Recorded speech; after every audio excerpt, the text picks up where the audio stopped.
Now, sixth class, we will read meridians of longitudes. We will continue our chapter.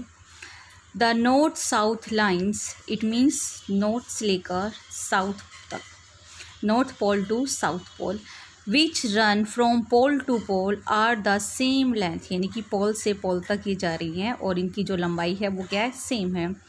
These lines are called longitude. What we call it बेटा, longitude. जैसे बेटा latitude को हमने learn किया था लेटी हुई लाइन से, वैसे लॉन्गिट्यूड को हम लर्न करेंगे, हम याद करेंगे कि ये लाइंस जो हैं वो लॉन्ग हैं, इसलिए वी कॉल इट लॉन्गिट्यूड. बेटा ये समझने का एक तरीका है ताकि आपको ये चीज़ें आपके माइंड में फिक्स हो जाएं, आप इनको भूलो नहीं.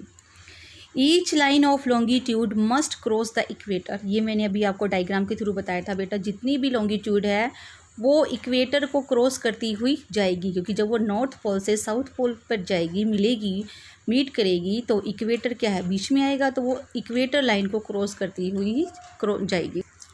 Since the equator is a circle, क्योंकि जो इक्वेटर है वो सर्कल है, बीच में सेंटर में ऐसे है ना, अगर क्योंकि हम तो वन ही साइड देख रहे हैं, हम वन ही साइड देख रहे हैं ग्लोब का, ये ऐसे है तो इसका दूसरी साइड भी तो होगा ना बेटा. तो जो हमारा इक्वेटर है वो क्या है, एक सर्कल है. वी कैन डिवाइड इट, हमने इसको डिवाइड किया लाइक एनी सर्कल, जैसे कि सभी सर्कल को हम डिवाइड करते हैं वैसे हमने इसको भी डिवाइड किया into 360 degree. And the longitude of a point is then the marked value of that division where its line meets the equator. What that value is of course depend on where we begin to count on where the zero longitude is. It means बेटा जो पूरा circle है उसकी value कितनी है, 360 degree, और जो longitude है वो इस सर्कल को कट करता हुआ नॉर्थ पोल से साउथ पोल पर जा रहे हैं. सी दिस डायग्राम केयरफुली बेटा, ये देखिए, ये है हमारा इक्वेटर, और इक्वेटर की वैल्यू आपको पता है क्या है, 0 डिग्री, और इससे फिर ऐसे हम ऊपर की तरफ जाएंगे 0 to 90 डिग्री, फिर 0 to 90 डिग्री डाउन की तरफ जाते हैं. ऐसे ही जो हमारी प्राइम मेरिडियन है, जो हमारी लॉन्गिट्यूड है, आप बेटा यहाँ पे देखिए, यहाँ पे आपको प्राइम मेरिडियन लिखा हुआ दिखाई दे रहा है. तो बेटा ये जो प्राइम मेरिडियन है इसकी वैल्यू भी क्या है, 0 डिग्री. इसकी वैल्यू भी क्या है, 0 डिग्री, यानी कि इस 0 डिग्री से उधर तक का जो हाफ जो हम करेंगे 0 to 180 इधर जाएगा और 0 to 180 इधर जाएगा. ठीक है, इसको बेटा एक और डायग्राम से मैं आपको समझाती हूँ. इस बेटा एक डायग्राम और देखिए आप, देखिए अगर मैं इसको इक्वेटर से यहाँ से सेंटर से कट करती हूँ तो वो इक्वेटर होगी, मैं बता चुकी हूँ. अभी देखिए यहाँ पे क्या है आपका नॉर्थ पोल, डाउन में क्या है, बॉटम में क्या है आपका साउथ पोल. मैं इन दोनों को ना मिलाती हूँ, ज्वाइन करती हूँ मैं इन दोनों पोल्स के पॉइंट्स को. ठीक है, अब आपको ये क्या दिखाई दे रहा है, आपका जो ग्लोब है वो फिर से 2 पार्ट्स में डिवाइड हो गया, एक पार्ट ये, एक पार्ट ये. ठीक है, तो जैसे हमने इक्वेटर से डिवाइड किया था हमारे ग्लोब को, तो जो अपर पार्ट था उसको हमने क्या बोला था, नॉर्दर्न हेमिस्फीयर, और जो डाउन में था उसे क्या बोला था, सदर्न हेमिस्फीयर. वैसे ही अब हमने इसको प्राइम मेरिडियन से इसको हमने 2 पार्ट्स में डिवाइड कर लिया. तो बेटा ये वाला जो पूरा पार्ट है, ये देखिए ये वाला जो पूरा पार्ट है ये आपका कहलाएगा ईस्टर्न हेमिस्फीयर. क्या कहलाएगा बेटा, ईस्टर्न हेमिस्फीयर.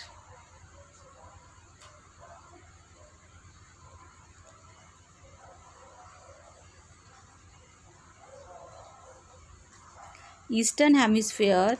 और इस प्राइम मेरिडियन के इधर वाला पार्ट क्या कहलाएगा आपका, western hemisphere. What we call it बेटा, western hemisphere. What we call it बेटा, वेस्टर्न हेमिस्फीयर.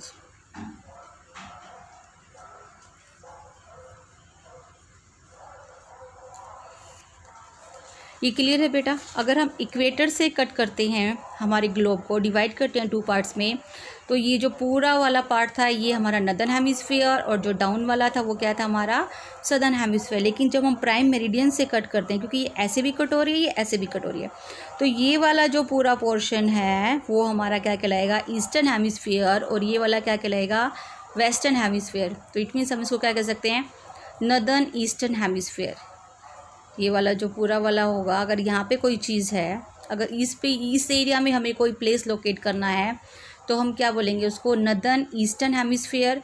और अगर इधर होगा तो हम बोलेंगे उसको सदर्न ईस्टर्न हेमिस्फेयर, ईस्टर्न को भी ऐड करेंगे। और अगर इधर कोई है हमारा एरिया, कोई हमें इधर लोकेट करना है तो हम उसको बोलेंगे नदर्न वेस्टर्न हेमिस्फेयर। और अगर यहाँ पर है तो हम बोलेंगे उसको वेस्टर्न, क्योंकि ये सदर्न भी है तो ये पूरा वेस्टर्न है, वेस्टर्न, और फिर ये क्या हो जाएगा, सदर्न हेमिस्फेयर। इस तरह से बेटा हम प्लेसेस को लोकेट करेंगे। और ये जो प्राइम मेरिडियन है इसकी वैल्यू भी क्या होती है, 0 डिग्री। जैसे इक्वेटर की वैल्यू 0 डिग्री होती है, वैसे ही प्राइम मेरिडियन की वैल्यू भी 0 डिग्री होती है। अगर हम इससे इधर जाएंगे तो कितनी होगी, 180, और इधर जाएंगे तो वो भी कितनी होगी, 180। ये बेटा अब जो हम टाइम के बारे में आगे पढ़ेंगे ना, तो जो ये लॉन्गिट्यूड है वो हमारी टाइम को पढ़ने में हेल्प करती है, क्योंकि आपको पता है कि हर कंट्री का अपना एक टाइम होता है, वो उसके अकॉर्डिंग चलता है। तो वो जो टाइम जो सेट है ना, वो इसी लॉन्गिट्यूड, इस प्राइम मेरिडियन को के हिसाब से ही सेट है, वो हम आगे पढ़ते हैं।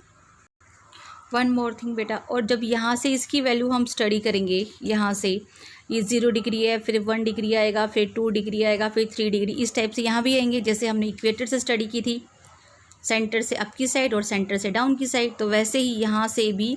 तो ये ईस्टर्न हेमिस्फेयर है तो ये क्या हो जाएगा, 1 डिग्री ईस्ट। इस साइड जाएंगे तो ये क्या हो जाएगा, 1 डिग्री वेस्ट। इसको हम ऐसे करेंगे, वेस्ट मीन्स वेस्टर्न हेमिस्फेयर की बात करें, east E means eastern hemisphere की बात कर रहे हैं। तो बेटा हमारी जो बुक में लिखा है वो यही कहना चाह रहा है कि ये देखिए, ये डब्लू आपको दिखाई दे रहा है, ये ऐसे है, ये डब्लू दिखाई दे रहा है, इट मीन्स ये आपका वेस्टर्न हेमिस्फेयर है।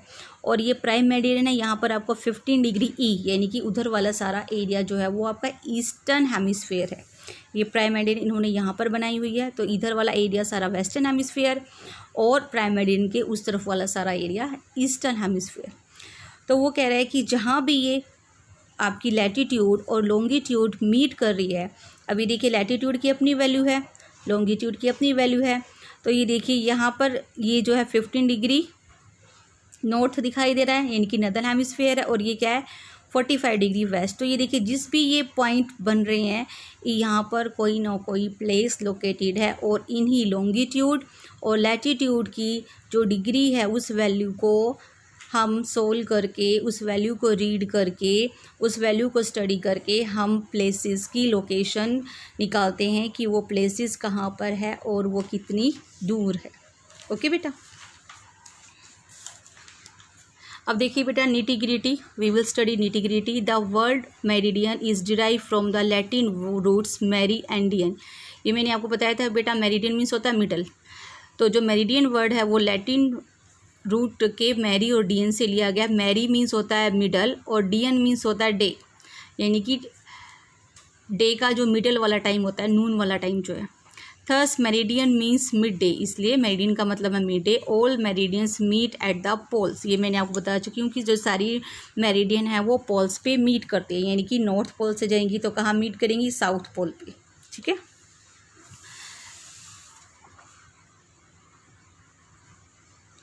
नाउ बेटा prime meridian. Unlike the parallel of latitude all the meridians are of equal length. बेटा हमने स्टडी किया था कि जो लैटीट्यूड है, जैसे जैसे वो पोल की तरफ जाएंगी लैटीट्यूड, उनकी जो लेंथ है वो शॉर्ट होती जाएंगी। ठीक है, जो इक्वेटर है उसी की ही सबसे बड़ी लेंथ है, लेकिन जैसे जैसे अदर लैटीट्यूड पोल्स की तरफ जाएंगी उनकी लेंथ छोटी होती जाएंगी। लेकिन जो हमारी लॉन्गिट्यूड है उनकी लेंथ क्या है, सेम है, लेंथ उनकी इक्वल ही रहेगी। Thus, it is difficult to number the meridian. Hence, for historical reason, the meridian passes through the old Royal Astronomical Observatory as Greenwich, England, is the one chosen as the first of the prime meridian because the opposite half of the prime meridian crosses a stretch of water. This was done so that it would not cut through land. The other half of 0 degree, which is 180 degree, is called the international date line.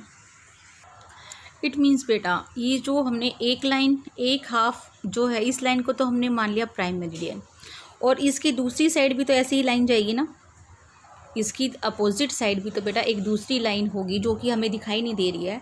तो ये एक half, इसको तो हम बोलेंगे prime meridian वाला half, और जो दूसरी जो लाइन है उसका हमने क्या नाम रखा है, उसका हमने नाम रखा है इंटरनेशनल डेट लाइन। क्या नाम रखा है बेटा? International date line. अभी देखिए हमारी प्राइम मेरिडियन ये वाली लाइन है, इधर से मतलब ये पूरा जो टाइम है इधर से हमारा सेट हो रहा है। अब वो कहते हैं कि हमारा जो टाइम है और इसको प्राइम मेरिडियन को कहाँ से लिया गया है, the old royal astronomical observatory in Greenwich England. Prime meridian को कहाँ से लिया है इन्होंने बेटा? यहाँ से देखिए, यहाँ पर है आपका इंग्लैंड और यहाँ से इसको लिया है, यहाँ पर है, इस वाले पॉइंट पे है आपकी the old royal astronomical observatory in Greenwich, ये यहाँ से लिया गया है। और जो दूसरी हमारी जो है इंटरनेशनल डेट लाइन वो यहाँ से ली गई। इनकी पूरा जो है ना वाटर यूज़ किया हुआ है। यहाँ देखो ये भी हमारा जो है ये इस टाइप से, ये ग्रीनविच जो लाइन है ये वाटर से ली गई है, और ये जो है ये भी वाटर से ही। इंटरनेशनल जो डेट लाइन है यहाँ पर कोई लैंड नहीं है, ताकि किसी भी लैंड को ये लाइन जो है ना क्रॉस करती हुई नहीं जा रही है। देखिए सारी जो है वाटर।